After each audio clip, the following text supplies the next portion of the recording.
see if this works this time.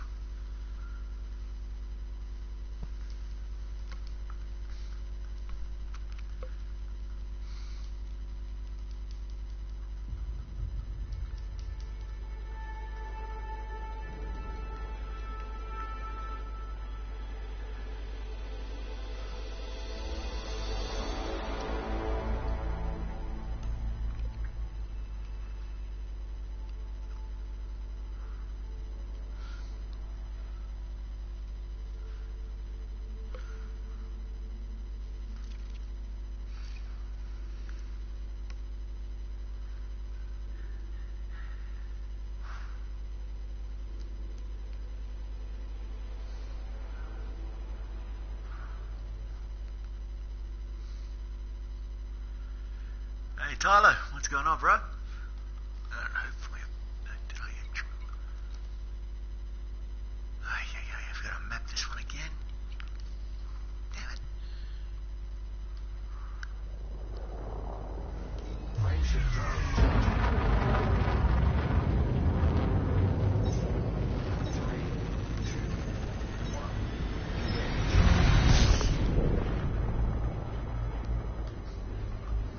I've been alright. Like I said, it's just been trying to... Yes.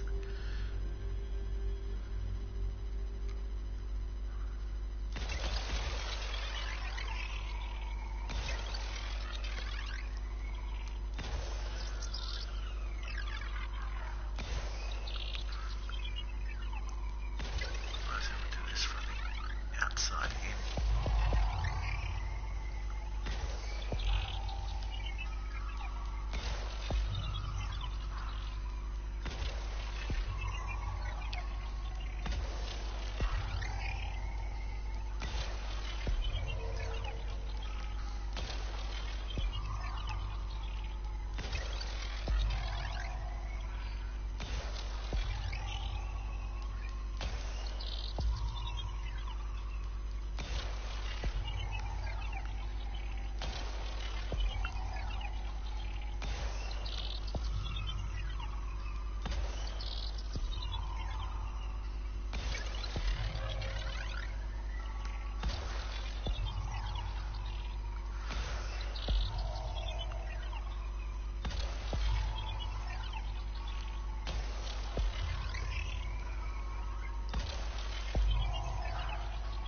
So my day's been alright, obviously just exploring the galaxy, dealing with dodgy Wi-Fi for the day.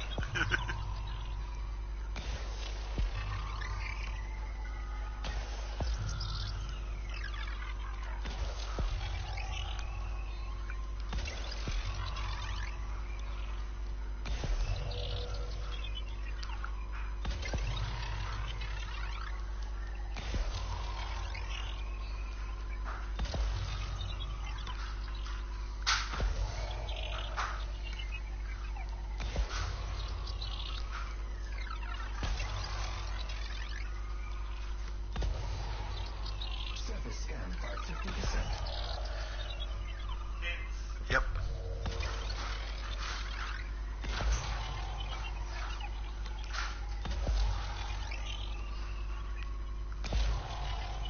Alright, you go back to your editing, dude.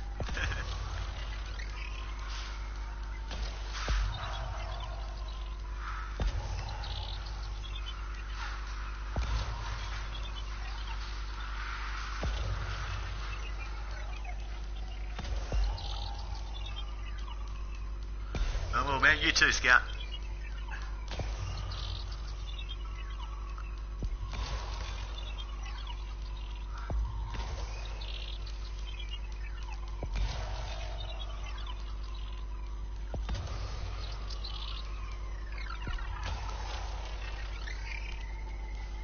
See ya.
Surface scan complete.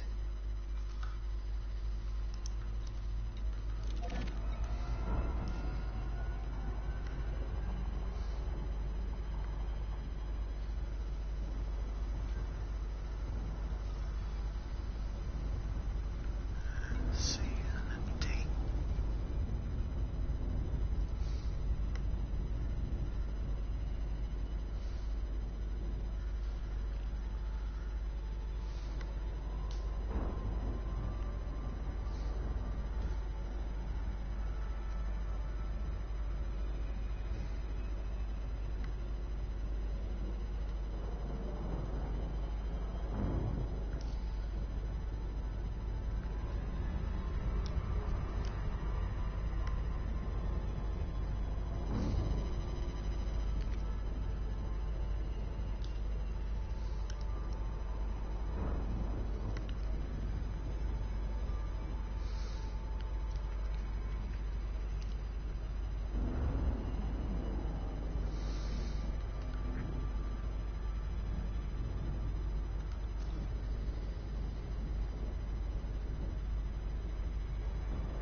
I think it must have been, yeah.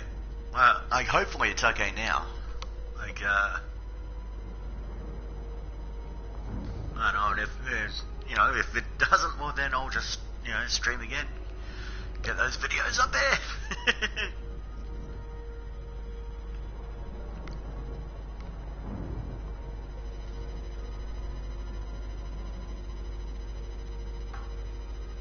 I said, yeah, I think it might be the internet, I'm not sure.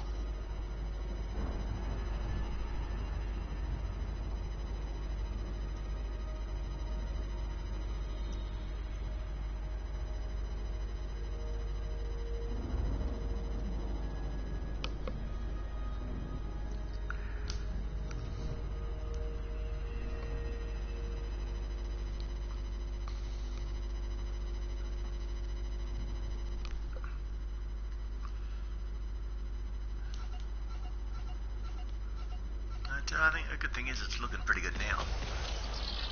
It's the longest the internet's been on, so...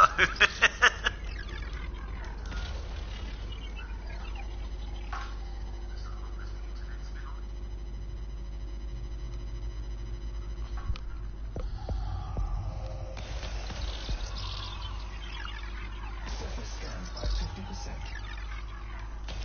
Surface scan complete. Good. Okay. Up next.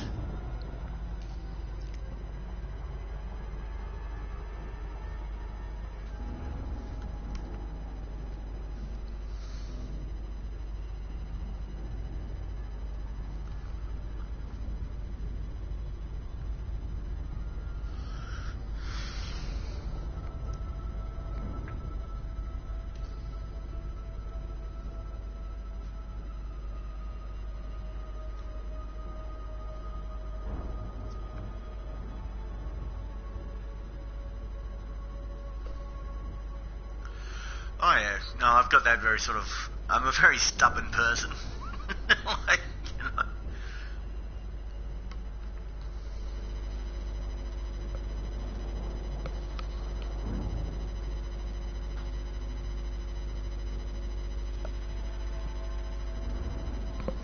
Oh, thank you. Like, no.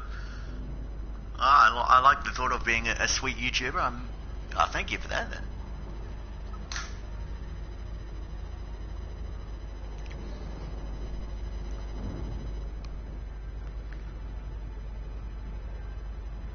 It's good. At the moment, I'm just having to use my phone to do it.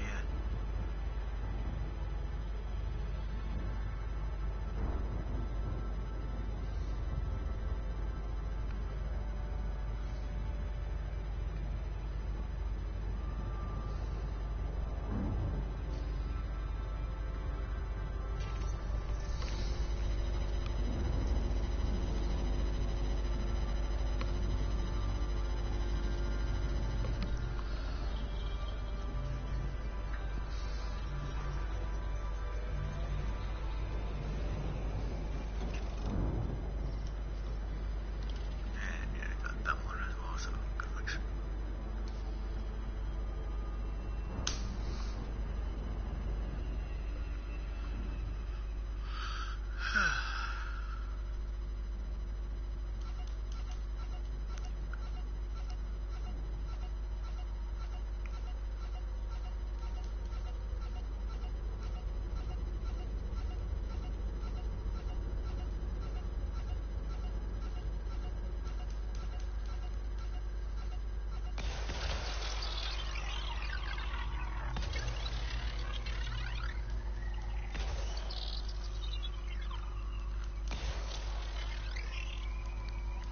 Hang on, let me just try this one.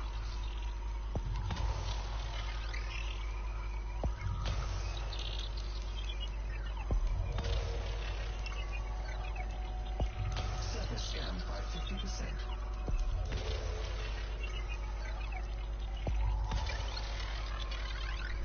What's that?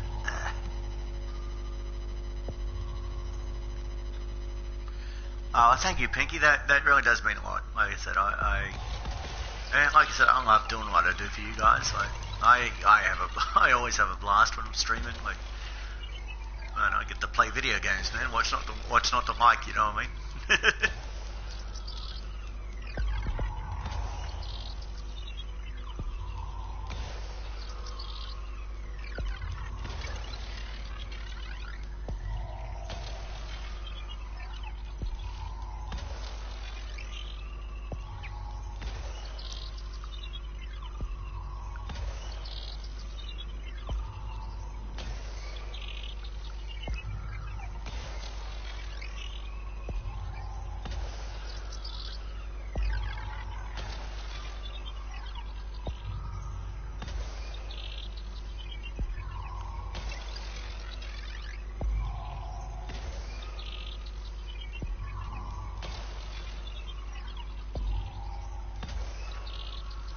Surface scan There we go. complete.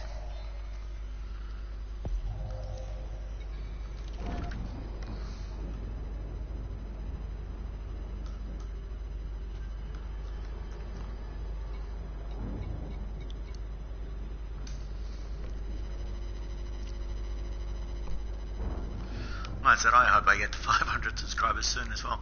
Actually, I'm going to get myself a drink. I'll be right back, guys. Hang on.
scan complete.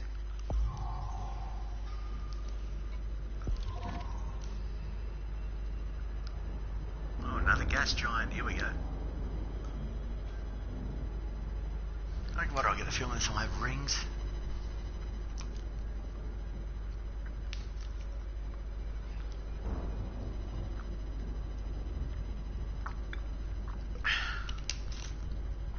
Get a bottle of water.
And there we go.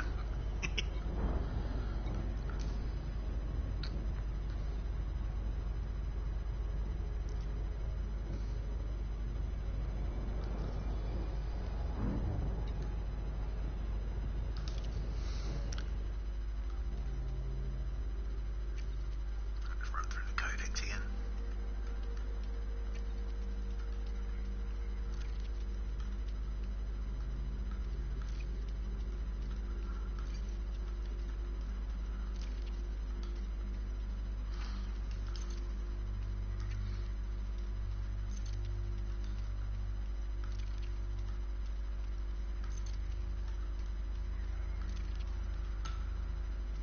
System scan complete.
The Empire. Introduction.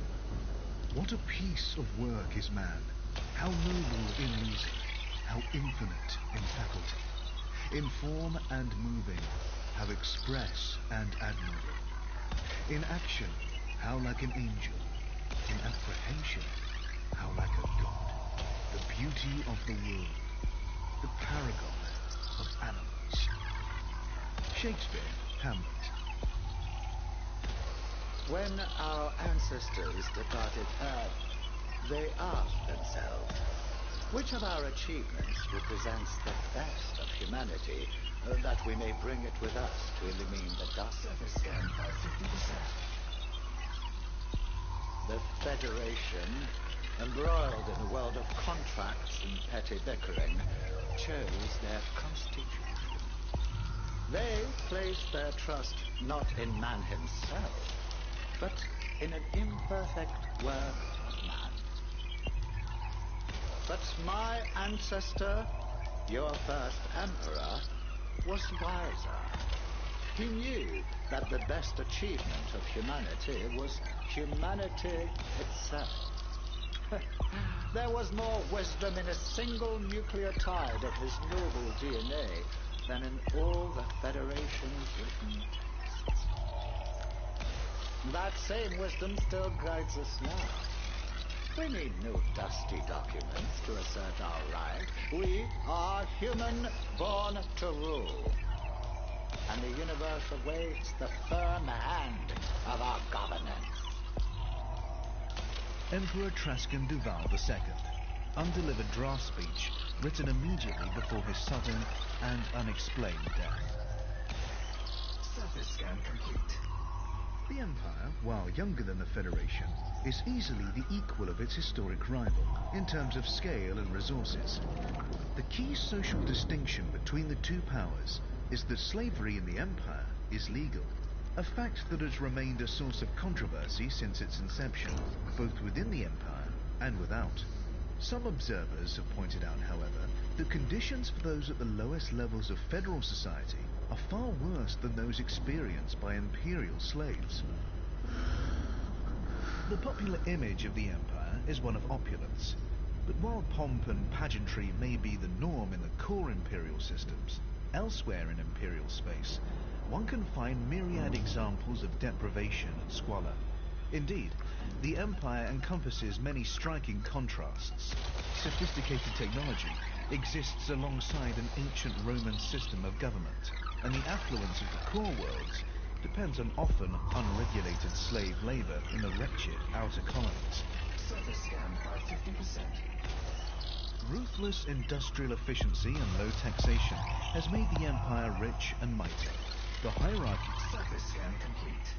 of imperial society is rigid, but a citizen can always rise through the ranks if he or she becomes wealthy enough and makes the right connections. Even a slave could, in theory, become a senator. The Empire. History.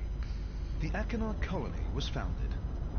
In the mid-23rd century, wealthy entrepreneur Marlene Duval was so frustrated with the federal government that she founded an independent colony of her own in the Achenar system, chosen for its remoteness.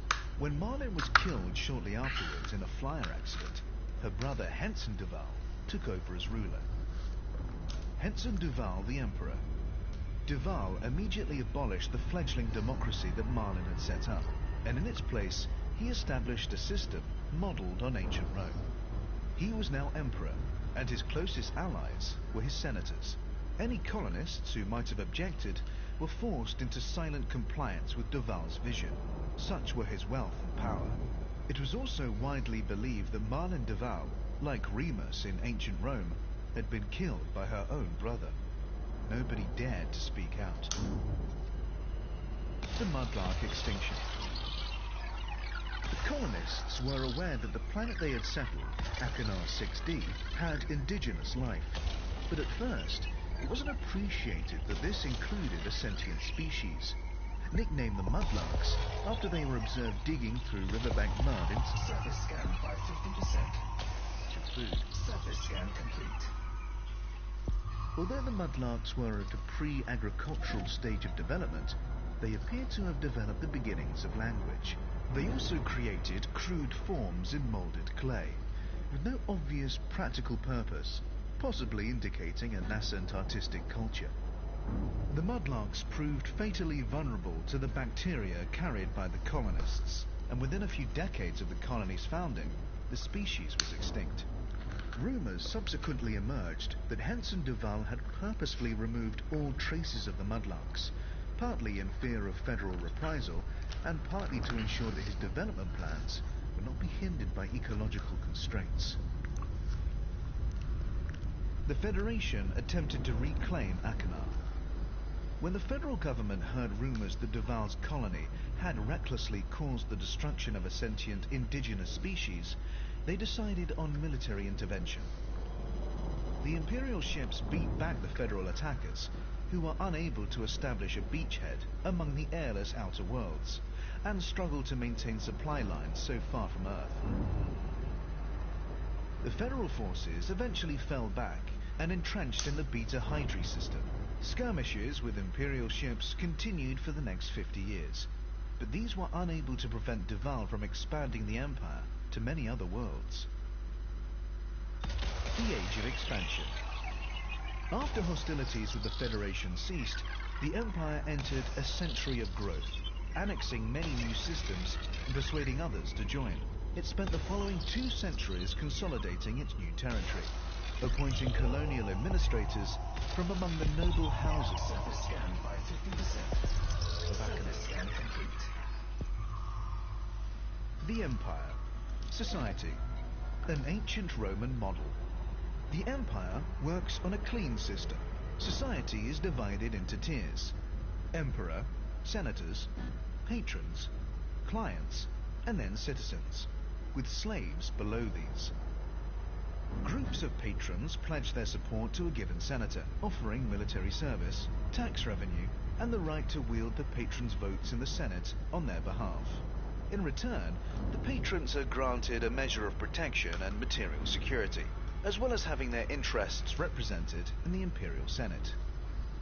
Senators are responsible for deciding tax rates and welfare systems for their patrons, meaning that the lower a given senator's tax rates, the more patrons he is likely to attract. This is far from being a patron's only concern, however. Loyalty over time, ideological compatibility, family connections, and discreet private deals can all play a part in deciding which senator to back.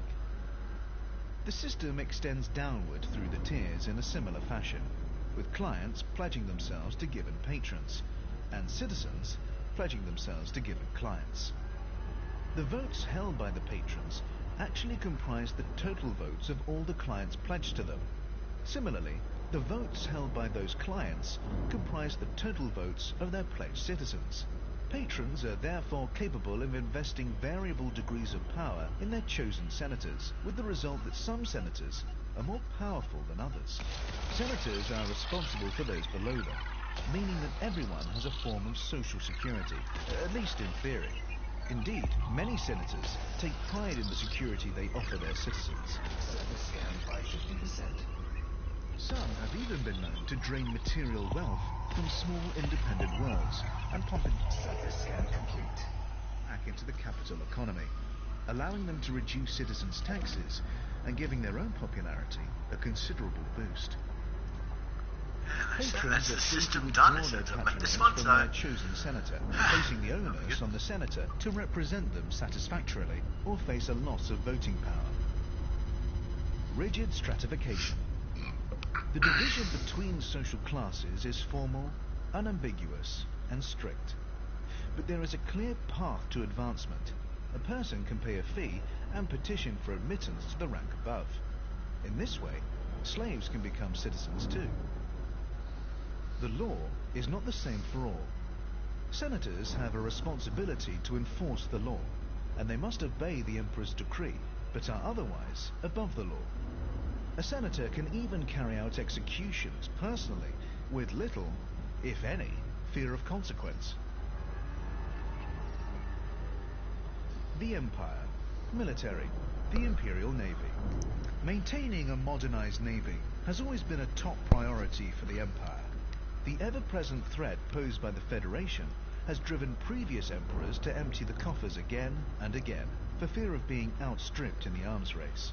More recently, funding has come from wealthy individual senators, many of whom are all too eager to gain influence within the Navy. Indeed, it has been claimed that devastating planetary mining has been carried out in order to further this cause. The Facisi system is arguably the most significant Imperial naval base. Many officers are housed on the world of Topaz, while Peter's Reg is home to Surface scanned by 50%. training centers. As well as the battle fleets, the Imperial Navy Surface scan complete. maintains a subdivision dedicated to exploring the fringes of known space. The Emperor's Own. Genetic engineering is not officially tolerated in the Empire, but it does sometimes take place.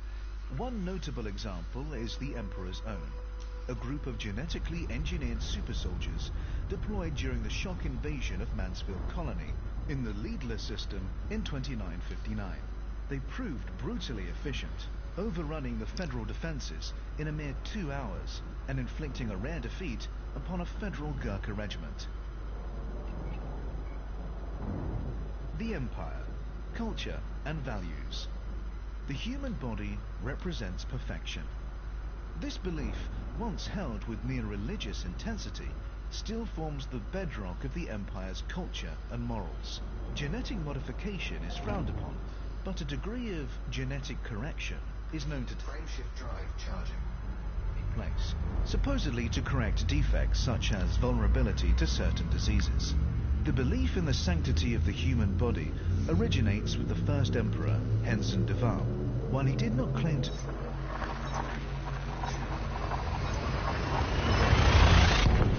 be literally descended from the gods, in the manner of Roman emperors of old, he declared that his own image was the paradigm to which others ought to aspire.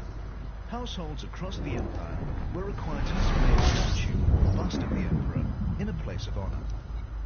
Imperial citizens are therefore expected to shun habits that corrupt or defile the human body, such as excessive indulgence in narcotics. The ownership of slaves, by contrast, is tolerated in the same way that the ownership of any beautiful work of art is tolerated. Mistreatment of slaves is thus akin to vandalism.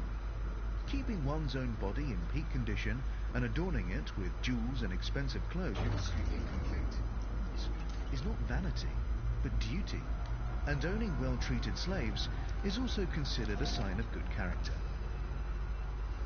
The Emperor's word is supreme. The Emperor's successor is decided by the Senate, although the de Val dynasty has such a strong power base that the imperial throne has only ever been occupied by members of that bloodline. For generations, genetic selection ensured that the Emperor's heir would be male, and the current ruler, Arissa Lavinie de Val, is the first woman to hold the throne.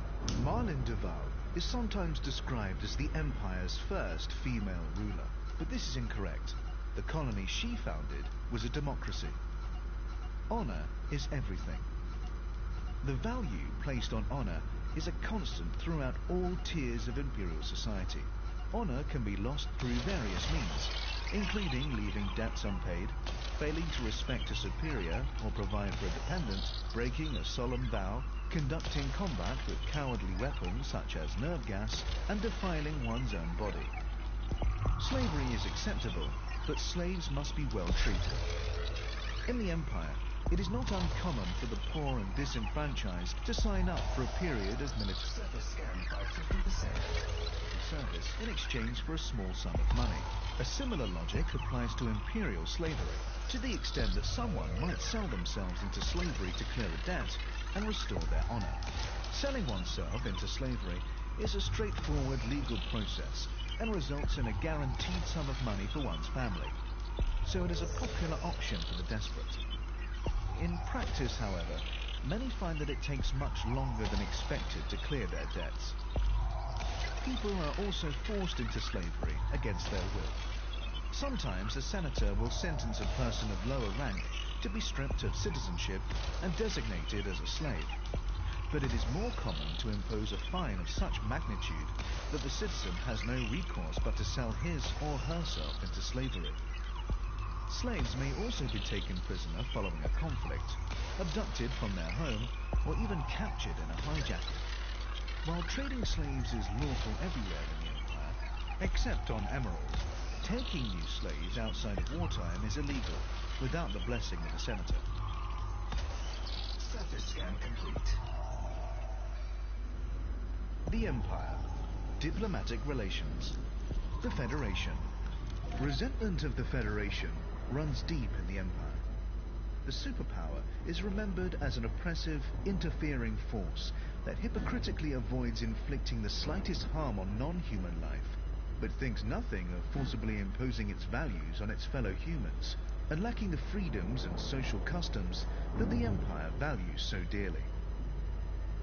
While open hostility has frequently been the case in the past, the current situation is one of grudging coexistence, beneath which mistrust simmers.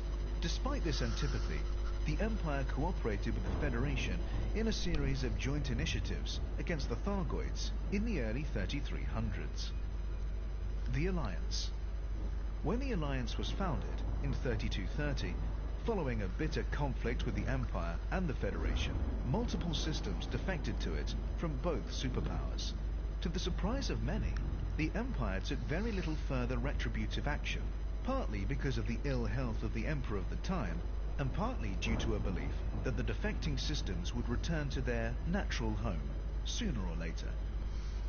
The Empire's current attitude to the Alliance is one of studied contempt. To recognize it as a threat would be too much like showing respect. Internal politics.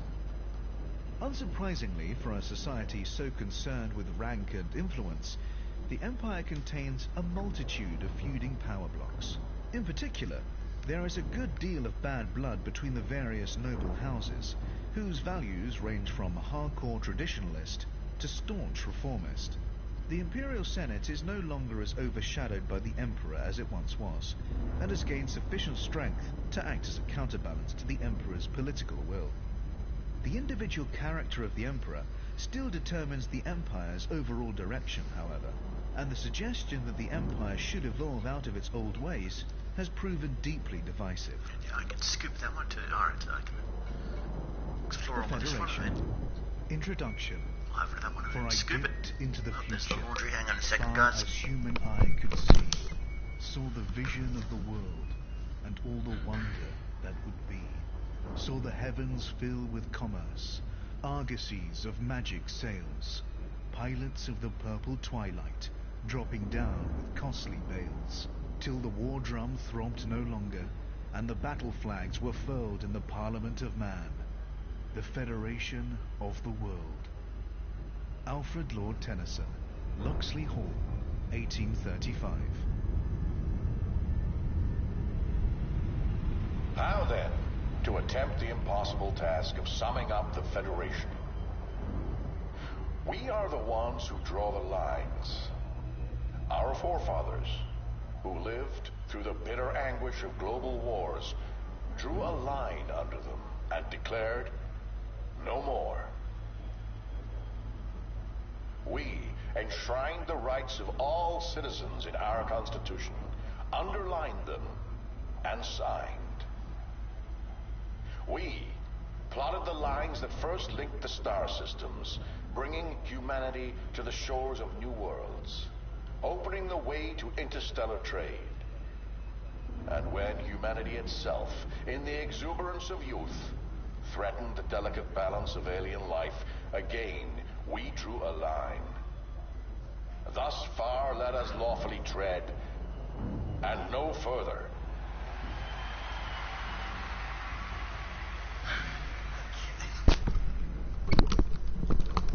Isaac Geller, Federation President. Inaugural speech, 2862. The Federation is the oldest of the galaxy's three superpowers, a vast geopolitical entity reaching out from the core system of Sol and encompassing a broad socio-economic spectrum. Among the myriad federal star systems, one can find extraordinary wealth, crushing poverty, and everything in between. By contrast with the Empire, which offers a social safety net in the form of state-sanctioned slavery, Surface scanned by 50%. poorest members of Federal society have no safeguards and no way out. For them, life on the graffiti-stained streets is inescapable, and the gulf between their lives and those of the super-rich could not be more insurmountable. At its best, the Federation embodies the values of its founding nations: democracy, industry, and liberty. But federal society can also be competitive and unforgiving. Corporations wield too much power, politicians are often corrupt, and a sink-or-swim ethos prevails. The Federation. History. The nations of Earth united in the aftermath of war. After the devastation of World War III, the United States of the Surface scan complete. Americas rose to become the planet's dominant nation. Over the following years, it gradually brought the other nations of the world under its aegis. Called at first the Federation of the USA, the expanding democracy was soon given the less exclusive title of the Federation. Humanity reached for the stars. When faster-than-light travel became a reality in the 22nd century, several terrestrial corporations competed fiercely to establish the first human colony in a new star system. Tau Ceti was the first system to be colonized, followed by Delta Pavonis, Beta Hydria, and Altair. In their wake, there followed a wild scramble of pioneering expeditions and colonial ventures. The first colony rebelled. The year 2161 saw a dispute between the colony of Tau Ceti III and the Federation Authority, centered on the colonists' repeated refusal to limit the damage they were inflicting on the alien ecosystem. Earth dispatched a fleet with orders to revoke the colony's charter. The colony responded by declaring independence. A military stalemate led to grudging compromise, and the Federal Accord resulted, granting the system rights and representation along with concomitant duties. The Federation, born on Earth, was now an association of star systems. The Birthright Wars gave corporations preferential treatment. Starting in 2621, a group of corporations subjected the federal government to over a century of unrelenting pressure. They demanded the right to buy up underexploited colonial land from its hereditary owners. Under the terms of the original charters, the land belonged to the colonists and their descendants, regardless of their ability to mine, farm, or otherwise exploit it, meaning that immense resources were lying untapped.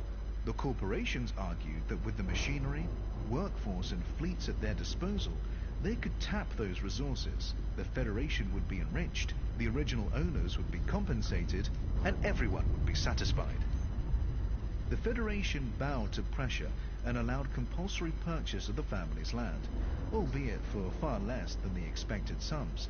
Outrage, rebellion, and, in one case, the defiant resettlement of an entire colony resulted.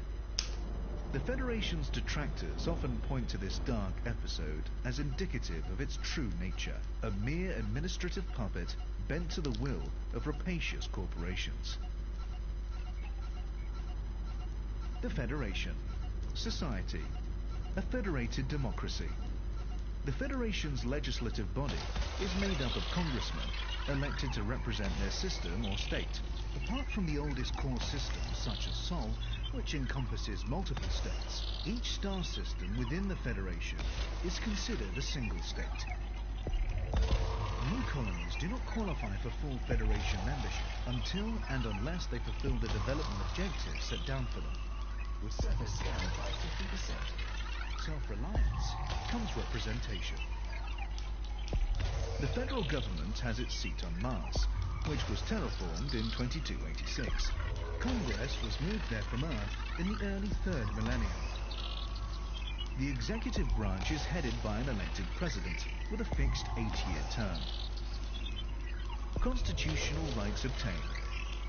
The sovereign rights of all individuals are enshrined in the Constitution, which is a modified and streamlined version of the US Constitution, originally codified in the 18th century. The right to liberty underscores the absolute ban on slavery within the Federation and is a point of contention with the Empire. Corporate interests dominate. Although the Federation is loudly and proudly democratic, corporations still exercise tremendous influence over the democratic process, shaping citizens' choices through celebrity endorsement, lobbying, and occasionally outright corruption. The government is notoriously reluctant to curb corporate activity. The typical question in Congress is not whether a given policy will favor corporate interests, but which ones it will favor. Competition between corporations for Congress support can lead to a deadlock in the government. The Federation. Military. The Federal Navy. The Federation has maintained a battle fleet since the days of the first federal colony, which was established in the Tau Ceti system. Its official mandate is to protect shipping and defend the borders of federal space, but it has also frequently been deployed against the Federation's own rebellious citizens. At first, the Federation's member systems were required to contribute the required ships, making the mustering process a cumbersome one. But following the Birthright Wars, corporations were chartered to produce centralized fleets, which made for a far more efficient system. The naval shipyards and training academy were originally based in the Anlave system, but the academy has since been moved to the custom world of Navy Central in Eta Cassiopeia. The Navy benefited from massive investment following the forced sell-off of colonial land in the Birthright Wars, during which it was wielded against the colonists in a bitterly resented move. When the Thargoids were first encountered in 2849, the Navy was boosted once again in fear of the alien threat, and a further bolstering followed in 2867, in the aftermath of what were believed to be Thargoid attacks. Governor Raul Santorini championed heavy cuts to the Navy budget in 3022, which were not reversed until President Varian Scott came to power in 3144. Scott talked up the Thargoid threat, again increasing funding to the Navy and removing the requirement for military actions to be approved by congressional vote. Land forces. In addition to the rank and file, the Federation still enjoys the loyal service of special military divisions, such as the Gurkha Regiment, who have served since the days of Earth. Keeping up long-standing traditions such as this is an important link to the past for federal citizens. The Federation. Culture and values. If you want to eat, you have to work. The Federation has no room for freeloaders. It has nurtured the core frontier values of self-reliance and entrepreneurship since its inception, and respects the self-made citizen. This insistence upon paying your way and pulling your weight also applied, notoriously, to the process whereby new colonies were established. Until a given colony was able to fulfill the development goals set down for it by the Federation, it could only ever be a dependency with no voice of its own. Given that the Federation's assigned goals could vary wildly from one colony to the next, this requirement frequently chafed with the colonists.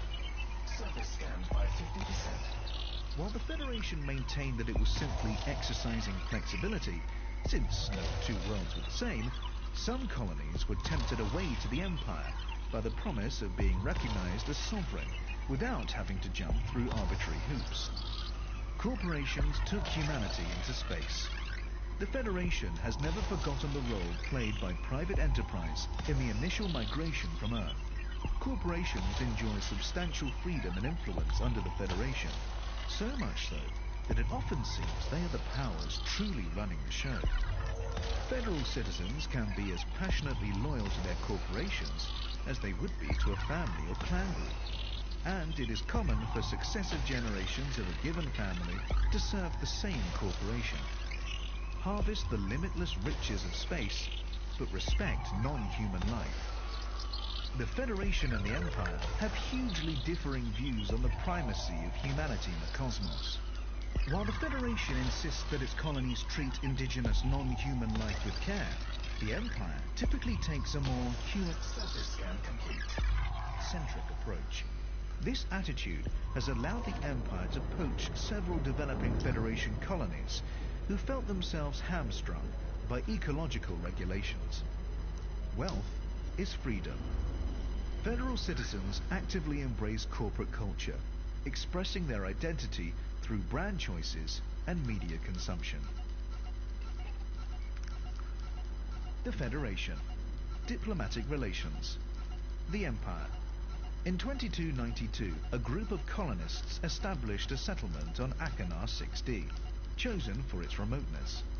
The original intent was merely to live free from interference, but autocrat Henson Duval rapidly took control of the colony and had himself proclaimed emperor. The Federation attempted military reprisals, partly due to the nascent Empire's insistence on independence, but faced a harder fight than they had expected and were held at bay. Over the next 50 years, the Empire expanded to many other worlds. The Federation's relationship with the Empire is one of entrenched mistrust, stemming from irreconcilable ideological differences, mollified somewhat by the corporations, which have a presence in both territories, and thus act as a stabilizing influence. Outright hostilities between the powers, when they occur at all, are usually conducted Surface scanned by 50%. proxy forces. The Alliance. In 3228, the federally aligned corporations supplying the Alioth system attempted to raise their prices, leading to a citizen rebellion. Several independent systems assisted the rebels.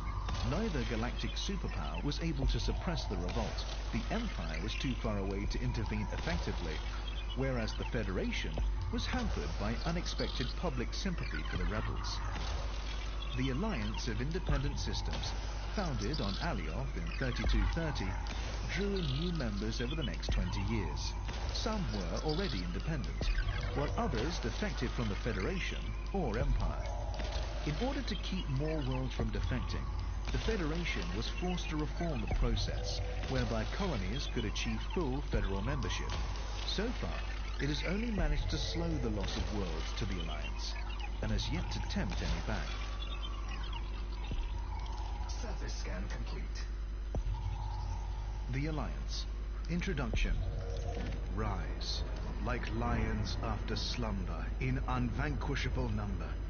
Shake your chains to earth, like dew which in sleep had fallen on you. Ye are many, they are few. Percy Bysshe Shelley, The Mask of Anarchy, 1819. I've read your speech a dozen times, Nick. We can't use it. Sure, we could sound off about self-rule and freedom from tyranny and the dignity of the working man/woman, and the young hotheads would lap it up like they always do. I'm not saying we don't need that stuff, but we mustn't forget it's just marketing. A shiny wrapper. It's not enough. If we're going to make the Alliance of Independent Systems happen, we need more than tub-thumping speeches from a war hero. We need to show our people that the damn thing can work. I want spending plans, dividend forecasts, surveyors' reports. I want data so dry you don't need to believe in it. The people are tired and heartsick. They've been sold dreams too many times by both sides, so let's not try to sell them anymore. It's time to wake up. Private communique from Meredith Argent to Mick Turner, founders of the Alliance. The Alliance is the youngest of the galaxy's 3 superpowers, and is perhaps best understood in terms of what it chooses not to be. It rejects both the extreme capitalism of the Federation and the rigid hierarchy of the Empire, choosing instead a third way, a voluntary association for mutual benefit. The desire for freedom from interference, both from external threats and internal bureaucracy, was the key motivation behind the Alliance's founding, and is enshrined in its Articles of Association. The governments of the member systems are given as much autonomy to create their own laws and administer their own affairs as possible. The right to political self-determination and cultural self-expression are essential to the Alliance, but it remains to be seen whether the ultimate result will be stable harmony or a cacophony of dissenting voices. Every Alliance member knows that alliances have been made before, many times over, only to collapse. The Alliance. History. Surface scanned by 50%. Alioth was colonized. The crucible in which the Alliance was forged was Alioth, a system so rich in gas and mineral resources that early surveyors considered it a stellar El Dorado. When the Federation established its first colony on Alioth 5b in 2452, they gave the planet the less grandiose name of Fruitcake, as mineral deposits lay in the loamy soils as abundantly as raisins in cake. Later, commentators would reflect, bitterly, that the world was well named because everyone wanted a piece. A conflict over mining rights drew in the superpowers. Alioth's prosperity soon attracted corporations eager to support the developing system in exchange for a share of the profits. A dispute over rights quickly escalated into an armed conflict, prompting the Empire to dispatch a military force, ostensibly for the colonists' protection. The Federation also sent ships, but theirs were a response to the corporation's plea for aid. Unable to directly Surface scan complete. the Federal ships without sparking a war, the Empire covertly encouraged the Alioth colonists to renounce the Federation and accept Imperial protection, thus freeing the Empire to engage with the occupying Federal forces in sympathy with the will of the people. This marked the first of many incidents in which the people of Alioth were used to advance the agenda of another power. Federation-sponsored insurrection. In 2530, the Federation set out to undermine Imperial control of Alioth by exploiting local resentment of the governor. They covertly supported acts of protest and petty vandalism. Then, when the inevitable Imperial crackdown followed, stoked the fires of social unrest. A terrorist movement called the Quakers emerged, and the atrocities escalated. The years that followed saw a protracted and degrading series of proxy wars and cynical propaganda campaigns as the Federal, Imperial, and corporate powers all contended for Alioth. The system made an abortive attempt to establish its independence in 2617, resulting in a short-lived cooperation between the Empire and the Federation, neither of which were willing to allow this. The Revolution. In the early 4th millennium, both the Federation and the Empire had a presence in the Alioth system. Fruitcake, now known as Gordonworld, was a federal protectorate, while the Empire had earlier conducted terraforming experiments on the world of New California, and also held gas mining platforms in the system. The federal corporations supplying New California had raised the prices of their goods several times in the previous years, and when they imposed yet another price hike, the planet's inhabitants revolted. In the insurrection that followed, rebels commandeered any available ships and headed out to the gas mining platforms, where they attacked the outpost's corporate employees. Alarmed, the Empire and the Federation dispatched ships to put down the rebellion, but were beaten back by a hastily assembled force made up of fighters from Alioth and, crucially, volunteers from nearby independent systems. Neither the Empire nor the Federation were able to gain a foothold, and eventually Surface scanned by 50%. both forces had to withdraw. The Empire faced too many logistical problems fighting so far from home, while the Federation's efforts were undermined by public sympathy for the rebels. An alliance was brokered. The victory in Alioth had proven that independent systems working together could hold their own against the superpowers. It fell to pilot Mick Turner and scientist Meredith Argent to ride the wave of public spirit and propose a permanent alliance, under whose aegis independent systems could enjoy freedom from imperial and federal interference. The alliance was founded in 3230, and in the next 2 decades, it expanded its membership to more than 20 systems, some defecting from the Federation and the Empire, others pledging as independents. The Alliance. Society. Many worlds, few rules, no overlords. The Alliance's Articles of Membership are designed to unite the member systems with strong, straightforward bonds that allow as much self-determination as possible. Membership guarantees mutual prosperity through guaranteed free trade, and security through the Alliance Defense Force, Surface scan complete. while leaving much of the business of government to the individual members. The Alliance Assembly acts as a central arbitration committee, helping to settle disputes between member systems. It also oversees formal arrangements between members, such as treaties, research goals, and mutually agreed policies. As no one system can be allowed to carry more weight than another, the Assembly frequently finds itself bogged down in endless back and forth negotiations.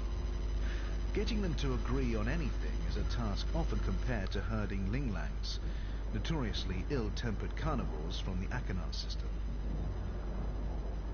A body of civil servants who remain uninvolved in politics handle most of the day-to-day administrative work that enables the Alliance to function. Conditional autonomy for member systems. Alliance members are required to subscribe to and uphold a code of human rights, and to have a democratically elected government. Citizens of any member state have a right of freedom of movement and residence within any other member state. Furthermore, all member systems are obliged to give immediate military assistance to any fellow member when necessary. The Alliance. Military. The Alliance Defense Force. While each Alliance member system maintains its own navy, all members are required to commit ships and crew to the Alliance Defense Force. This rapid response group usually remains within Alliance space, and its tasks vary from providing a beleaguered system with military assistance to evacuating settlements hit by natural disaster. A 6-member Council of Admirals oversees the Alliance Defense Force. It is accountable to the Assembly, but does not require its approval before taking action. This freedom of decision-making prevents urgent military action being delayed by tedious debate. The Alliance. Culture and values. Cooperation, mutual aid, tolerance, and respect. The values that bind the Alliance systems also hold true on an interpersonal level. Just as the different worlds of the Alliance formally recognize one another's legitimacy and value, individuals are generally reluctant to show prejudice against others, and will band together to help those in genuine need. Diversity is strength. Members of the Alliance are not obliged to conform to what they consider the corporate saturation of federal culture, or the status-obsessed posturing of the Imperials. Individual systems are encouraged to preserve and celebrate their own cultural identities. This approach results in a rich variety of artistic, literary, and dramatic output. Free to speak, free to protest. One curious cultural constant across the Alliance member systems is the way the citizens indulge their freedom to complain. They can criticize their governments without fear of repression, and they frequently do so. Previous experience of exploitation has left many citizens cynical, but possessed of a certain mordant humor and a willingness to take life as it comes. The Alliance. Diplomatic relations. The Federation. Alliance attitudes to the Federation vary sharply, depending on whether one is asking about the Federation's government or its citizenry. The government is seen as a hidebound relic, unable to arrest its slow decline into decadence, but the general populace are much more compassionately viewed. An Alliance citizen, proud of his or her own emancipation, is likely to have a rather condescending view of a federal citizen. They are characterized as ignorant dupes, kept satiated by mass-market entertainment and branded consumer goods. This is not seen as their fault, however. On the contrary, it is widely held that the Federation and the corporate barons deliberately keep the people in this servile state. The Alliance is more interested in enticing federal systems to join its union, thereby winning a moral war, than in exacting vengeance for the wrongs of the past. There has been too much violence already. The Empire. To the Alliance, the Empire is anathema. With its monolithic culture, veneration of opulence, disdain for human rights and tolerance of slavery, it could not be further from the Alliance's values of mutual respect and freedom from exploitation. Yet, for all this, many Alliance members would rather deal with the Empire than the Federation. The common belief is that the Federation will always pretend to be something it is not. At least with the Empire, you know what you're dealing with. Most Alliance citizens view the emergence of a progressive movement within the Empire with cynicism. Everyone knows that the Empire is incapable of changing its ways. The whole Imperial social model is an imitation of the past. But some in the Alliance, nevertheless, welcome the ascension of the first female Emperor. The edifice may not be about to crumble, but such a profound change cannot be ignored. The Thargoids. Human-Thargoid contact. The Thargoids are a non-human race with a history of hostility towards humanity. The first recorded encounter with a Thargoid ship took place in 2849, although earlier undocumented encounters are believed to have taken place. In the years that followed, contact with lone Thargoid vessels was intermittently reported. Humanity clashed with the Thargoids in the 32nd century, but details of the conflict remained scarce for many years, and it proved difficult to differentiate authentic accounts of Thargoid encounters from the sensationalist media stories of the time.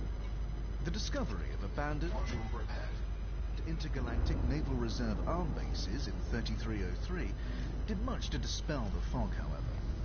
The INRA, a joint federal imperial initiative established in 3193, was responsible for researching the Thargoids and developing technologies to counter their aggression. But the organization's lack of accountability meant that the details of its research did not come to light until years after its dissolution. Almost all of the reliable data concerning the Thargoids has been sourced from INRA facilities. This data, originally deemed highly confidential, was declassified in 3304, following a resolution from the federal government and an imperial decree. Some controversy over the backing and funding of the INRA remains, however. The Thargoids. Society. The INRA discovered that Thargoid society is organized into hives, with most Thargoids falling into three categories: queens, princesses, and drones.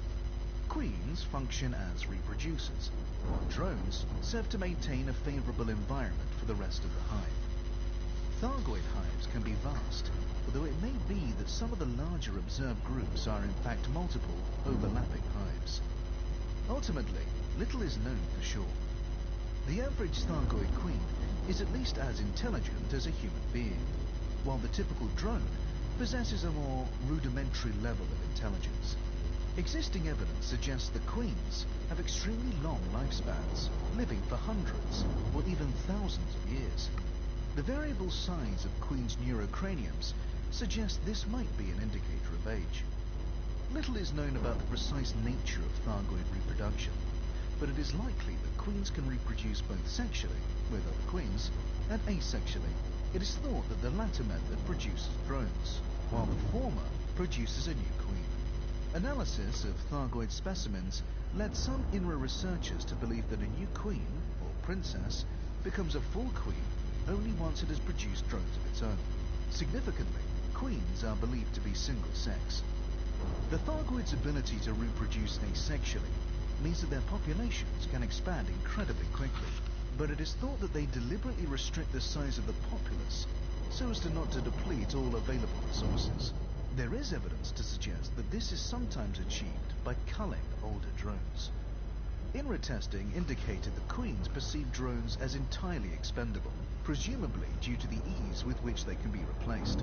Indeed, a Thargoid queen appears to give no more thought to the loss of a drone than a human would an eyelash. The Thargoids. Communication. The belief that Thargoids were capable of some form of extrasensory communication was often cited in the early years of human-Thargoid interaction. But prior to the discovery of INRA records, it was not fully understood. Professor Yuri Anslow of the INRA theorized that a Thargoid queen can communicate with the drones in its hive via a spread-spectrum electronic signal, and can use this signal to control the drones, and even to share their sensory input. Studies of battlefield footage certainly suggest some kind of near-instantaneous communication among Thargoids, and the presence of low-level radio noise in areas occupied by Thargoids indicates that they do indeed communicate via short-range electronic signals. Professor Anslow went on to claim that a queen could effectively see and hear through its drones, but her contemporaries were skeptical, dismissing the assertion as baseless. Professor Ishmael Palin, one of the galaxy's foremost experts on the Thargoids, has even gone so far as to denounce Anslow as a glory hound. Thargoids have been known to make staccato clicking noises with their mouthparts when in the presence of humans, punctuated with occasional hisses and buzzes. They've also been observed directing such noises at one another, albeit much less frequently. Professor Albert Tesreau, a founding member of the Joint Superpower Initiative, AEGIS, and a specialist in interspecies communication, has studied INRA audio logs and suggested that the sounds probably represent some kind of language due to the repetition of certain sound combinations. It is unclear why the Thargoids would sometimes choose to communicate with each other vocally, given their capacity for extrasensory communication. Professor Anslow suggested that the sounds could be designed to intimidate enemies or opponents, noting that Thargoids often produce them prior to combat. Thargoid ships have been observed emitting a complex array of sounds, and in some cases subtly changing colour. The exact meaning of these behaviours has not been determined, but they appear to correspond to different emotional states. What is not known is if these sounds are produced by the pilot and amplified by the ship, or emitted by the ship itself. If the sounds originate with the pilot, it would suggest some kind of physiological connection between pilot and vessel. Given the sophistication of Thargoid bioengineering, however, it is possible that the sounds come from the ship itself, and that Thargoid ships are able to feel and communicate to a limited degree. The hulls of Thargoid ships are typically emblazoned with one of several symbols, the meaning of which is unknown. Some have theorized that they could denote membership of a particular familial group, or possibly be an indicator of rank. The Thargoids. Physiology. Human understanding of Thargoid physiology is far from complete, but recovered INRA data has offered some insights into their nature. INRA records describe the average Thargoid as physically larger than a human being, and generally insectoid in appearance. Thargoid biology is carbon-based, using an RNA-like encoding for biological information, but Thargoid chemistry is based on ammonia rather than water. Consequently, while Thargoids can comfortably tolerate environments as cold as -80 degrees Celsius, they cannot withstand environments warmer than 45 degrees Celsius. Surface scan by 50% long. According to notes compiled by Dr. Peregrine Hennig, an INRA researcher, Thargoids can survive for a significant time in the vacuum of space, without apparent discomfort, and can tolerate radiation and extreme cold for far longer than a human. The Thargoids. Vulnerabilities. In 3151, the INRA developed a biological weapon known as the mycoid virus for use against the Thargoids. Surface scan complete. The virus was the result of an accidental discovery made by an INRA researcher, who noted that a particular strain of fungus was found to thrive on the hulls of Thargoid vessels, and appeared to be digesting the material of which the ship was made. The INRA refined the fungal strain, and began experimenting on living Thargoids in their spacecraft. The mycoid proved to have deleterious effects on both, leading to the swift elimination of the Thargoids active in human-occupied space at the time. It is widely assumed that since the last human-Thargoid conflict, the Thargoids have developed an immunity to the mycoid virus. The Thargoids. Starships. In terms of structure and function, Thargoid vessels are radically different from anything produced by humanity, and are able to navigate hyperspace in ways that are not fully understood. They are also at least partly organic, meaning that they can self-repair or heal over time. Ship function in general, and this restorative ability in particular, have been shown to be dependent upon the so-called Thargoid heart, a biomechanical organ found in varying quantities in different Thargoid ships.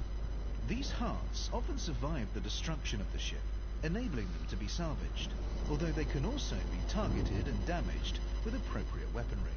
They are highly corrosive, however, and require special containers for safe transport.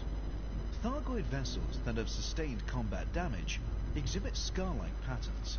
Given that Thargoid technology is sophisticated enough for such damage to be repaired, it follows that the Thargoids might deliberately choose to preserve these scars. INRA logs document an encounter with a Thargoid mothership many times larger than other Thargoid craft, against which the Mycoin virus was successfully deployed, although no such vessels have been reported in recent times. The Thargoids. Structures. Dozens of planets in human-occupied space are peppered with Thargoid barnacles, biological resource extractors that convert minerals into meta-alloys, a key component in the creation of Thargoid vehicles and technology. Theories that these barnacles have been genetically engineered by the Thargoids have yet to be verified. Larger structures, referred to as Thargoid surface sites, have also been discovered. These sites typically consist of a spiral-shaped structure, nestling within a shallow crater, beneath which lies a series of tunnels. At the heart of this subsurface network is a device that, once activated, emits a holographic starlight. The sites are patrolled by semi-sentient biomechanical entities called scavengers. The Thargoids. War with the Guardians. Archaeological records have revealed that the extinct, non-human civilization known as the Guardians experienced conflict with the Thargoids many thousands of years ago. Logs recovered from surface scan by 50% Guardian sites indicate that the Thargoids were the aggressor in this conflict. Having seeded Guardian space with biomechanical constructs used for resource extraction long before the emergence of the Guardian civilization, the Thargoids apparently believed they were entitled to uncontested dominion of the territory. The Guardians attempted to communicate with the Thargoids and reach a compromise, but without success. Over the course of the conflict, the Guardians developed new technologies to give them an advantage against the Thargoids. These technologies were apparently successful, forcing the Thargoids to abandon their offensive. The Thargoids. Agenda. Thargoids do not attack indiscriminately, and their choice of targets shows them to be highly intelligent. They have also conducted targeted strikes on Aegis facilities, and attacked pilots carrying Thargoid items in their cargo holds, indicating that they know they are being studied and want to halt surface scan complete process. But despite their evident intelligence, they appear to be completely uninterested in meaningful communication. The engineer Ramtar, who has extensively researched the Guardians and their war with the Thargoids, holds the view that Thargoid aggression is a product of territorialism. They seed an area with barnacles, thus laying claim to it, and return, sometimes many centuries later, to harvest the extracted resources. Any life form advanced enough to compete with them for the territory is treated as an enemy and summarily attacked. Professor Palin concurs with this view, adding that the Thargoids are apparently so determined to eliminate any threats to their long-term survival, they will not tolerate any advanced species in close proximity. The Guardians. Introduction.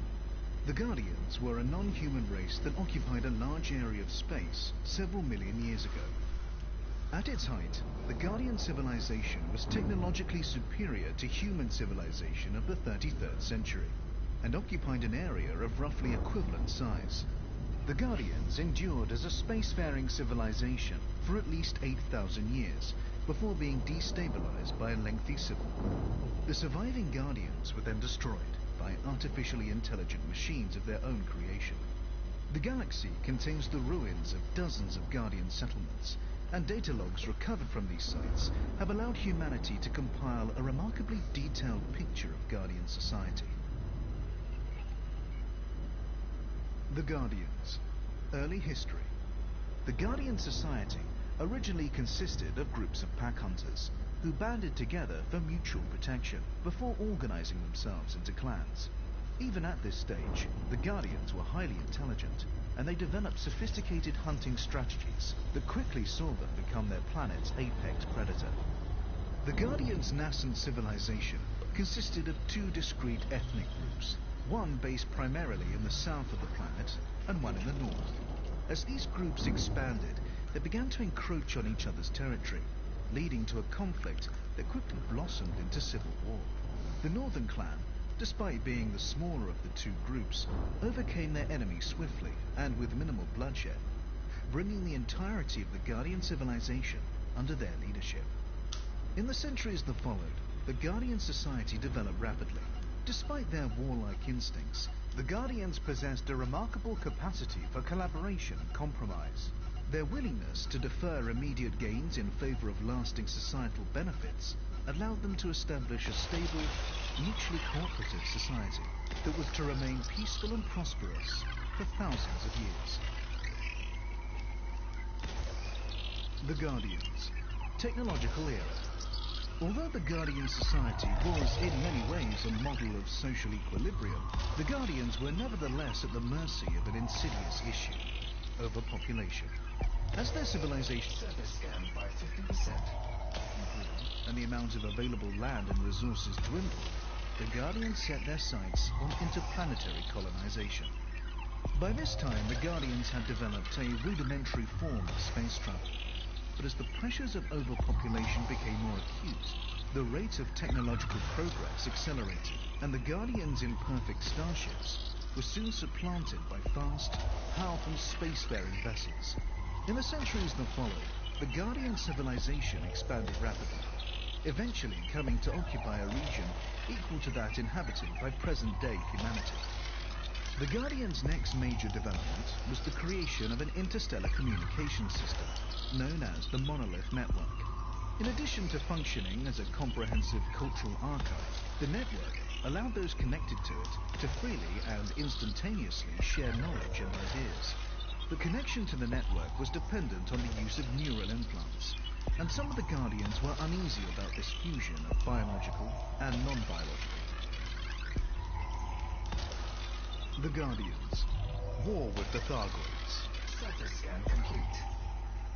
Tens of thousands of years earlier, when the Guardians were still a non-spacefaring race, a group of Thargoids entered what would later become Guardian space, looking for new systems to colonize.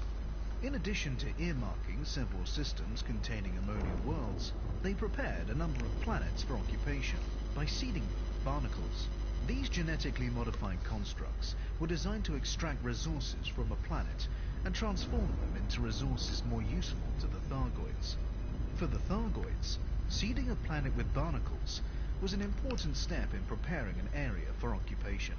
The Thargoids did not return to these systems for thousands of years, and when they did, they discovered that a new race had occupied them: the Guardians. The Thargoids promptly attacked, due to their innate territorialism.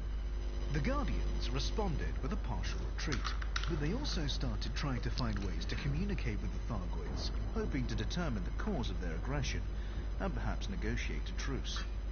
After considerable effort, they succeeded in acquiring sufficient understanding of the Thargoids' language to determine the invaders' agenda, but they were unable to convince the Thargoids they bore them no ill will, and the Thargoids were unshakable in their belief that they must repel any race that posed a potential threat. The Guardians were left with no choice but to defend themselves militarily. At first, they deployed soldiers, but they quickly realized that drones and other mechanized defenses would be more effective against such a physically formidable enemy. Within a relatively short period of time, the Guardians' war machines became highly sophisticated, able to recognize Thargoid engineering and to operate entirely independently. Similarly, the Thargoids' biomechanical technology was engineered to identify anything of Guardian origin. To this day, many millions of years after the Guardians disappeared, Guardian artifacts are still able to recognize Thargoid technology, and Thargoid technology still reacts negatively to the presence of Guardian artifacts. The Guardians' war machines felt no fear, fatigue, or uncertainty.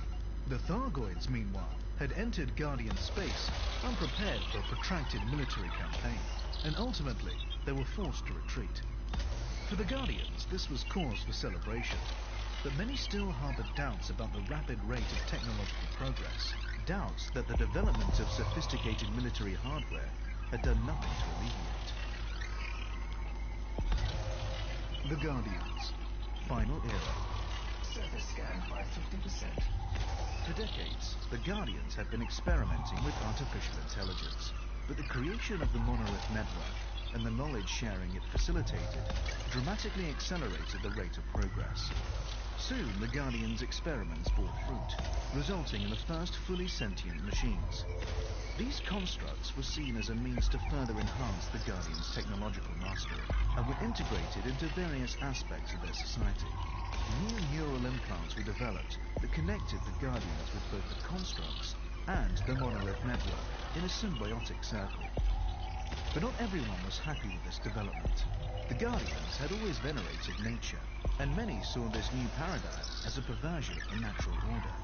A schism emerged between the nature-worshipping traditionalists and the technologically minded progressives. A schism that Surface scan complete. widened with alarming speed. Efforts were made to diffuse the rising tension, but the traditionalists felt irrevocably alienated by the rapid rate of change. The constructs and the Monolith Network became scapegoats for all manner of social ills, and the traditionalists began to clamor for a return to simpler times. Ultimately, the ideological divergence proved insurmountable, and a second civil war erupted, quickly engulfing most of the Guardian star systems. In its early stages, the war was fought primarily by soldiers, but within a decade, and after significant loss of life, most of the fighting was conducted remotely. The progressives fought their enemies with automated war machines, while the traditionalists relied mostly on biological weapons. The internecine conflict raged for over 100 years, bringing the Guardian civilization to its knees and retarding further social development. The increasingly zealous traditionalists devoted most of their resources to honoring the dead, exacerbating the problem. As the Guardian society declined, most withdrew into fortified settlements. Surface scan by 50%. Meanwhile, Surface scan complete. the artificially intelligent constructs were horrified by the destruction unfolding around them. Extrapolating from the current situation, they determined that even if peace was restored, the Guardians would never be able to transcend their violent natures. They decided that the only way to preclude further violence, while giving the construct's burgeoning society the best possible chance of survival, was to destroy what remained of the Guardian civilization. By this time, the constructs had been given complete control of the Guardians' munitions and automated war machines. Their attack, when it came, was swift and merciless. The strikes were executed with a precision that only a machine race could accomplish. The Guardians were utterly destroyed. The Guardians. Physiology. The Guardians were a bipedal race, and the typical Guardian was taller and more slender than the average human. They had small round eyes, a vestigial nose, and 4 digits on each hand. Their vision was superior to that of humans, while their sense of smell was poorer. Their senses of hearing and touch were roughly equivalent to our own. The Guardians had pinkish red skin, but there was some variation among ethnic groups, with tones ranging from pale pink to deep crimson. They also had serrated bony ridges on the outside of their forearms, which were used as weapons during their early history, when they were still semi-primitive pack hunters. The Guardians' environmental needs were broadly similar to those of humans. Their homeworld was warmer and had lower gravity than most Earth-like worlds, and when they began to colonize other planets, they typically favored ones that shared these qualities. The Guardians had 2 genders and reproduced sexually. Procreation was a matter of personal choice, but each individual was obligated to be a parent at least once in their life to ensure the continuation of their genetic line. The average gestation period was around 300 days, and infants were effectively helpless for a period after birth. Much like human young, infants were raised in communal creches rather than by their parents, in keeping with the collaborative philosophies that underpinned Guardian society. The Guardians. Society. The Guardians' social constructs were the key not only to their rapid development, but also to the stability that defined the halcyon days of their civilization. Although the Guardians had a natural tendency towards collaboration, it was not until the end of the First Civil War that this tendency had a measurable impact on their society. The social reorganization that followed the war Service scanned by 50%. included the creation of statutes that defined not only individuals' rights, but also their responsibilities to each other. As the Guardian Society developed, further laws were passed that required individuals to participate in socially progressive activities, from caring for the young to conducting scientific research. These responsibilities were supported by the state, which made education and information freely available to all. For most of their history, the Guardians had no formal faith, but the creation of the Monolith Network precipitated the emergence of a nature religion that decried the veneration of technology. Although this religion had its roots in the Guardians' long-standing reverence for the natural world, it quickly became a radical movement, violently opposed to the use of neural implants and other advanced technologies. Ultimately, however, this new religion was to endure for only a short period. Its existence cut Surface scan complete. short by the destruction of the Guardian Society. The Guardians. Technology. The Guardians' pre-industrial history was, in many ways, similar to that of the human race, with the development of tools and agriculture proving central to their development. But one respect in which they differed was in their understanding of biological engineering. The practice of selective breeding in order to eliminate or promote certain genetic traits began before the First Civil War, and as the Guardian Society progressed, their skill as genetic engineers developed in step. After the war, the Guardians developed the ability to enhance their immune systems to guard against infection, and engineered specific microorganisms to eliminate biological threats. Genetic manipulation also played a part in prenatal care, which involved the removal of hereditary diseases and other undesirable conditions prior to birth. The Guardians were an ecologically conscientious people who assiduously avoided the use of rockets and fossil fuels. Their first spacecraft lacked any form of internal propulsion and were fired into space with electromagnetic launchers. Pilots and passengers were cocooned inside bubbles of breathable gel, which protected them from G-forces of launch and doubled as hibernation pods during long journeys. When it came to warfare, the Guardians relied initially on the blade-like protrusions on their forearms, and later on simple weapons like spears and bows. As they entered the technological era, they developed electromagnetic projectile weapons, utilizing the same technology they used to launch their first spacecraft. They also developed extremely effective shields, capable of protecting entire cities, and even of withstanding orbital bombardment. At that time, however, large-scale conflict was virtually unheard of, and it was not until the conflict with the Thargoids that further military innovations were made. The Guardian's Second Civil War was fought principally with bespoke biological weapons employed by the traditionalists and automated war machines used by the progressives.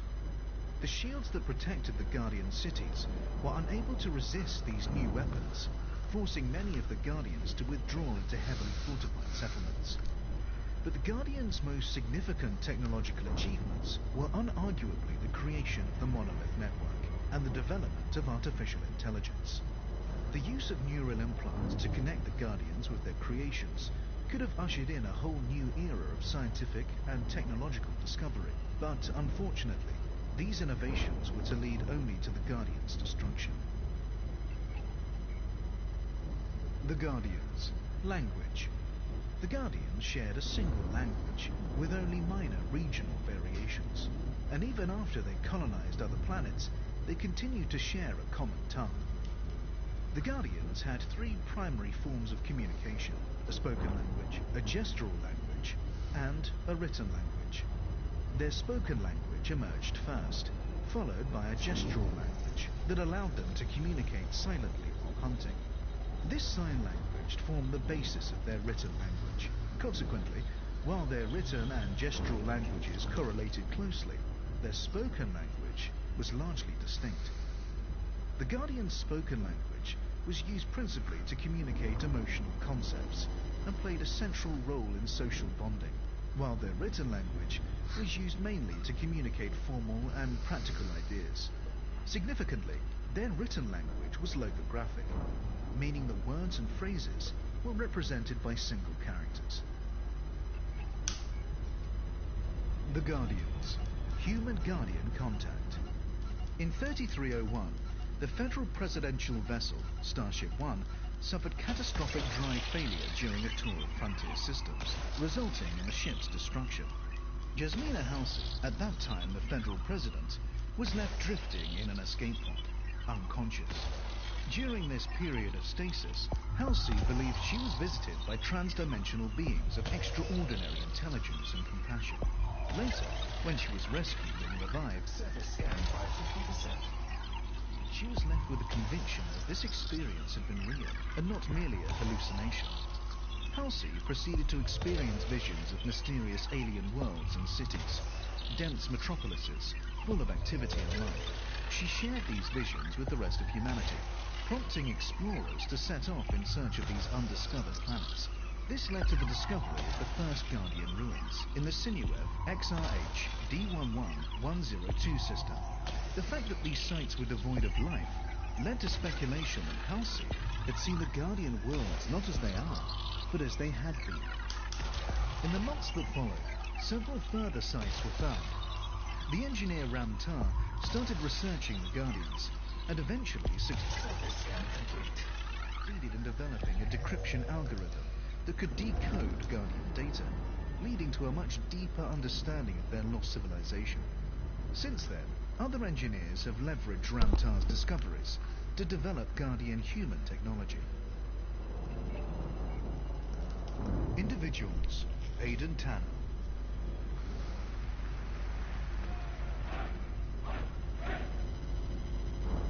Our species has been banding together to fight the outsider since we lived in caves. We stand against the lawless, the invaders, and the monsters. And we're proud to do it. But you have to remember one thing. Nobody in the history of conflict ever saw himself as a monster. Everyone believes they're the hero of their own story. If you can't understand that, if you can't stand in the enemy's shoes, even for a second, and ask yourself why he thinks he needs to kill you, then you don't know what it means to be a soldier.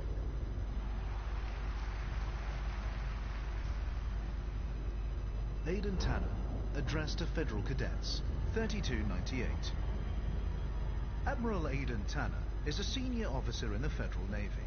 He has served for more than 4 decades, and in 3303 was given significant responsibility in the struggle against the Thargoids, first being appointed to Chief of Federal Security, and later to Chief Military Liaison for the Cross-Superpower Initiative, Aegis. He is widely respected, even outside of Federal space, for his conscientious and level System scan complete. approach to conflict. Born in 3254, Tanner was expected to follow in the footsteps of his authoritarian father by becoming a doctor, but instead enlisted in the Federal Navy, along with a group of friends, in what he would later describe as a rash act of adolescent rebellion that I have not once regretted. Tanner's father died in 3277. The two never resolved their estrangement. Tanner's early naval career was anything but distinguished. Known to his comrades in arms as Spoonie for his habit of eating directly from food packets instead of using plates, he was distinguished more by his irreverent sense of humor than his competence. 6 months in, Tanner was found to be responsible for a scurrilous newsletter that satirized several senior officers, including Sergeant Burke Hazel, who was offended and deeply hurt. Hazel had taken a personal interest in Tanner and had encouraged him to persist when the cadet had struggled with basic training. Tanner's Surface scanned by 50%. defense that he had been trying to improve morale was rejected, and although he was allowed to continue his service, he was marked as a potential insubordinate, a label that would later return to haunt him. Tanner's chief instructional officer, Commander Myra Dunstock, warned him to take military life more seriously. She took Tanner to a refugee facility, an experience he would later characterize as showing him what the military is there to prevent. Tanner recognized the last chance when he saw it, discarded his role as camp comedian, and threw himself into his training with unprecedented energy. The decisive incident in Tanner's career was the Autolycus mutiny of 3271. At the time, Tanner was serving as Chief Gunnery Officer on board the FDL Autolycus, a Farragut-class battlecruiser, under the command of Captain Jaden Horn. The ship was dispatched to restore order at Cold Harbor Station, which had been occupied by rebels following a descent into Surface scan complete. disorder. Captain Horn's orders were to monitor the station and await reinforcements. But when contact with the station was abruptly lost, he became convinced an attack was imminent. Surveillance footage later showed Horn acting in an increasingly erratic fashion. He screamed orders, Frameshift drive charging. slurred his words, and struck an ensign for making a minor mistake. Seeing a group of civilian ships preparing to leave the station, Horn ordered Tanner to open fire, convinced they were about to ram the Autolycus.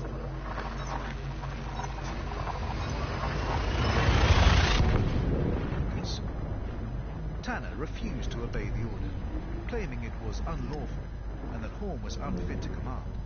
In the time it took for a furious Horn to have Tanner thrown in the brig, the escaping ship jumped out of the system. At Tanner's court-martial, Horn tried to use his history of rebelliousness against him, but an explosive series of revelations followed.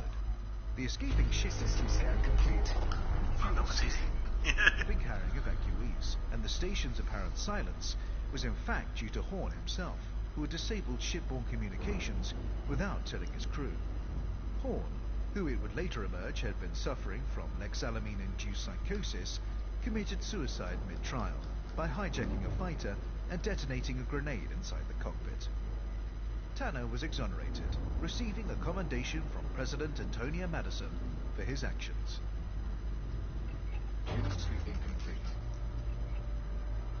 Individuals. Aisling Duval.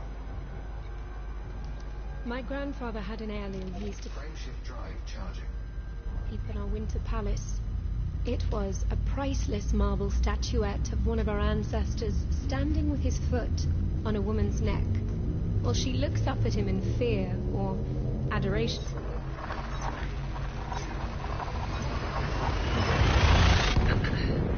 Probably both. I loathed it. It was commissioned to commemorate some victory or other, but that wasn't the point of the thing. The message was clear. It's the same one I've heard all my life. Deep down, the people we dominate are happy to be dominated. When I was 6 years old, I smashed it. System scan complete. Fuel sweeping. Servants came running. My father stormed down the stairs in his gown. He asked if it was an accident. There was such a strange look in his eyes. I knew that if I said yes, nobody would argue. Nothing more would be said. But I didn't. I stamped my foot and Fuel sweeping complete. said, "No, Daddy. I did it on purpose." It's the same with tradition. The people who pass it on think it's precious. They expect you to cherish it and pass it Frameshift drive charging. on in turn. But what they think doesn't matter, because the responsibility rests with you. If you know it's wrong, then you have to smash it. On purpose.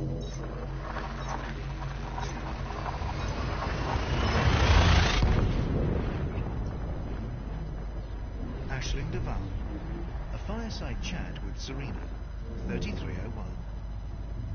Princess Aisling Duval, born in 3276, is a prominent member of the Imperial royal family. The eldest child of the infamous Prince Harold, she had a troubled upbringing. Her father was notorious for his hedonistic lifestyle, while her mother, entertainer Imogen Eccentrica Gabrielini, Fuel sweeping. died from an aneurysm shortly after Aisling's birth. The autopsy identified the cause of death as an overdose of purple sunflake, an obscure and expensive narcotic. But conspiracy theorists insisted that she was murdered to remove an embarrassment to the royal family. Aisling has indicated Fuel sweeping complete. she is aware of these rumors, but has never commented on them. Despite living a life of great privilege, Aisling has publicly embraced the cause of the less fortunate and become an outspoken opponent of slavery. something that has made her the target of fierce criticism from more traditionalist Imperials. But despite this criticism, Aisling is a popular figure with a widespread media presence.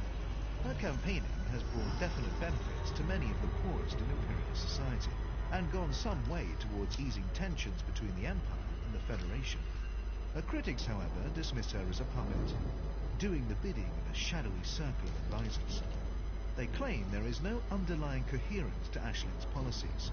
To them, she is a naive and sentimental child, without the necessary experience for politics, backing one populist cause after another, always conscious of how her activism is affecting her brand. Significantly, the most savage of Aisling's critics and the staunchest of her defenders agree on a counterpoint to this, that her apparent vacuity is nothing but a front, carefully created in collusion with the very advisors whom others believe in exploiting her. The People's Princess, they argue, is exceptionally Surface scan complete. good at being underestimated. Following the death of Hengist Deval in 3301, Aisling was considered by many to be a viable contender for the Imperial throne. As Aisling was born out of wedlock, however, and her father was removed from the line of succession on the grounds of mental incapacity, Orissa Lavinie Deval was deemed to have the stronger claim. Individuals: Surface scan complete. Alba Tesreau,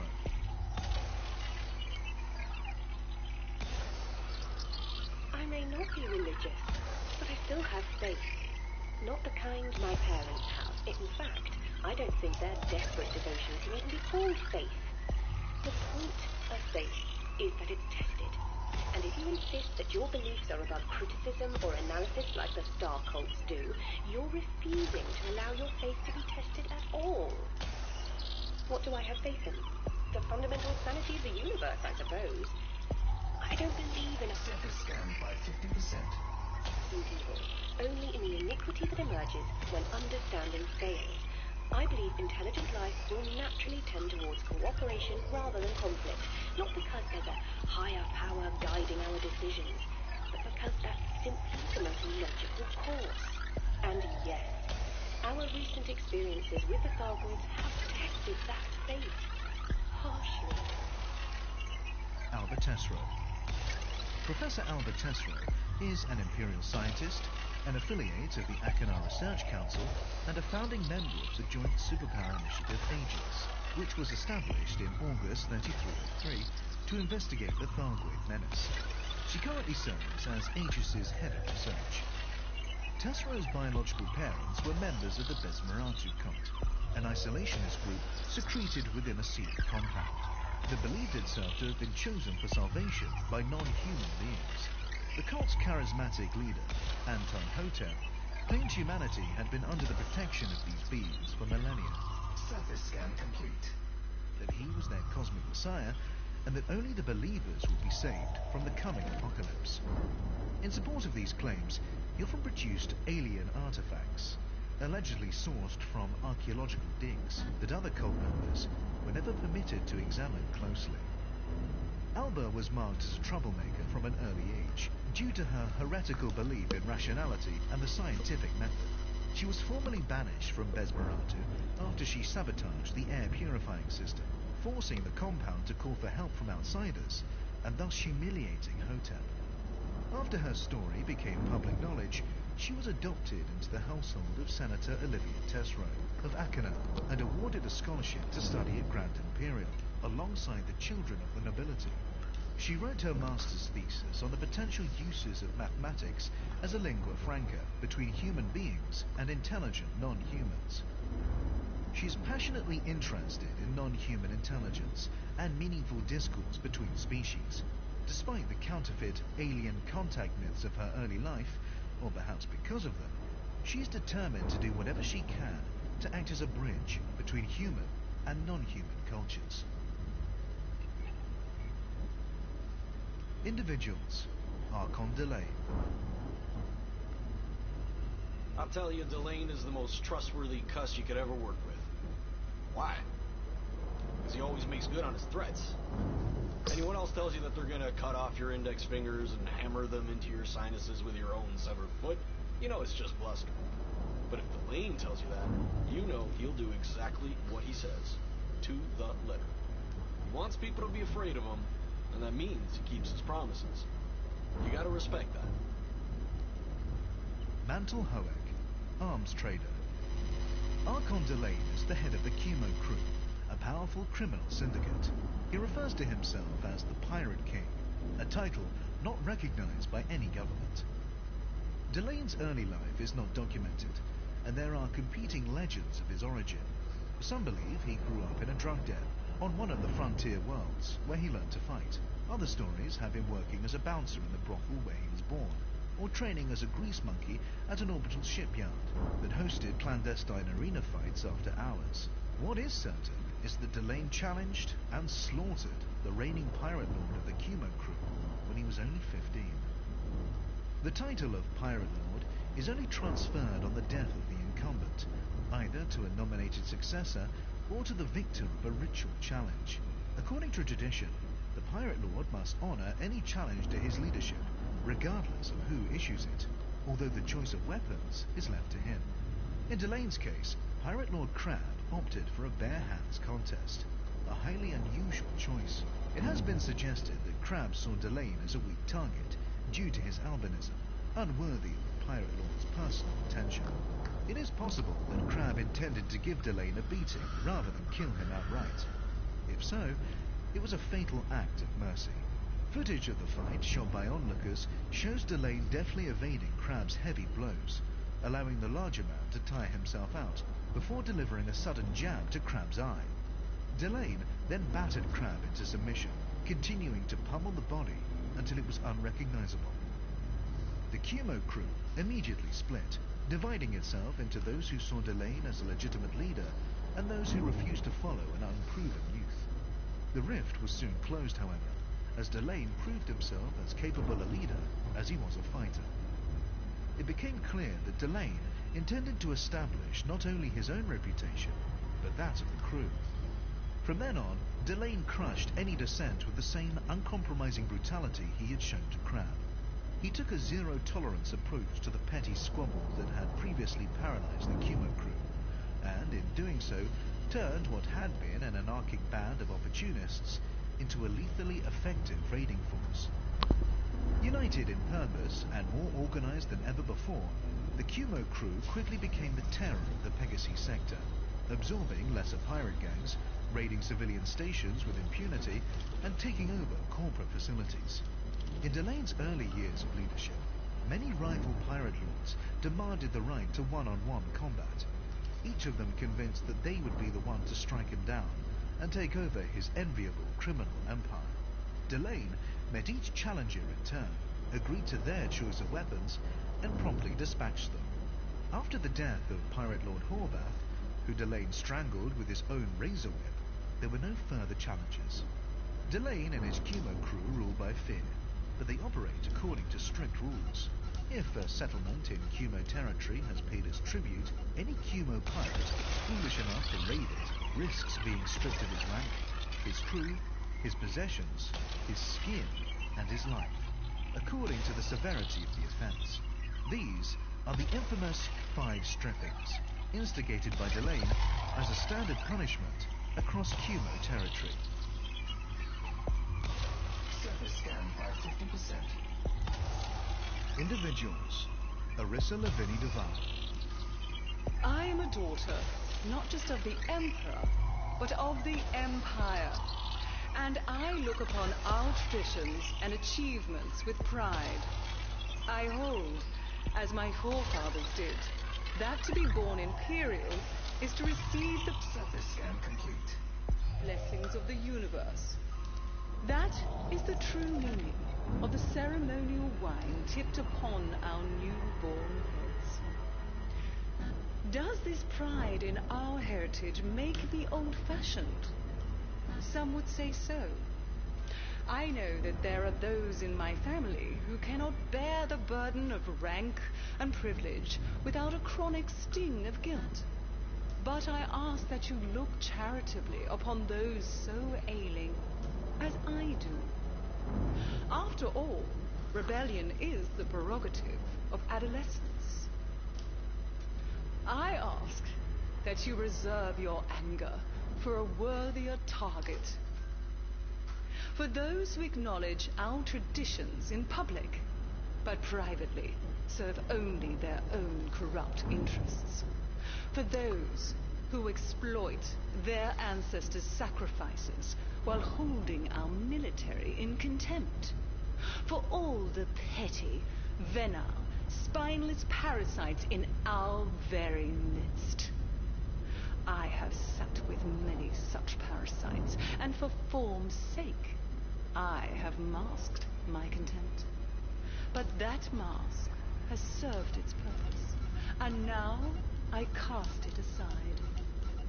To the worms nestling so complacently in the heart of my beloved empire, I say this. We see you, and we are coming for you.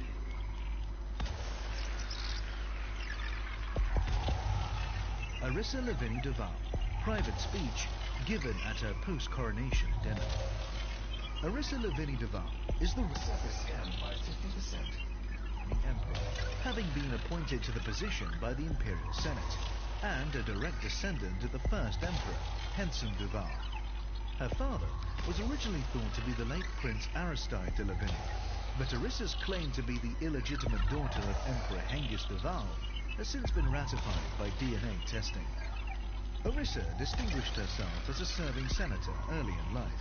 Unlike other senators who took their patron support for granted or left the work of intercession to a delegated representative, Arissa made a point of visiting and speaking directly with her patrons.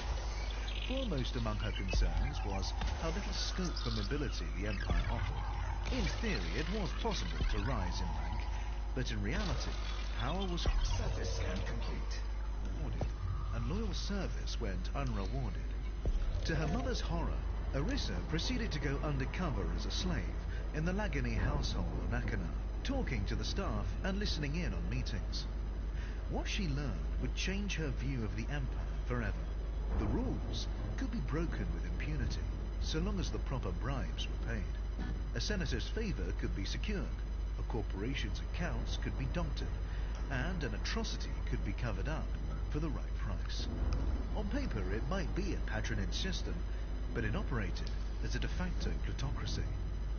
Arissa's experience as a slave also cemented her own view of imperial slavery, namely that it was no worse than indentured servitude, and downright luxurious compared to what the Federation's lowest-paid workers had to endure. Non-imperial commentators responded by pointing out that slaves in noble households on Akana could hardly be held up as typical examples of slavery, and that Arissa might have learned more had she spent her time in a Mastopolos mining facility. Arissa has made no secret of her determination to restore the rule of law. And you know what? I'm going to end the stream here, guys. She wants to purge it of corruption, and has received widespread public support for this cause, unlike her niece.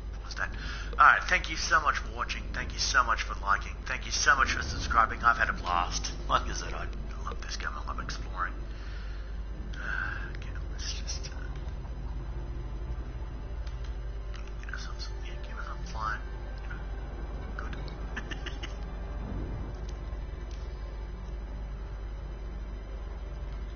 All the way to somewhere. Don't know where I'm going to fly at the end of this speech, but like I said, thank you so much for watching, thank you for liking, thank you for subscribing. I've had a blast. Like I said, I love doing what I do for you guys. Thank you so much for being fans of the channel. And hey, if you're a troll, hey, fantastic. I love trolls on my channel as well. I love everyone on my channel. So like I said, until tomorrow, this has been your boy Eldor Cairns, Eddie2, saying work hard, be good to each other.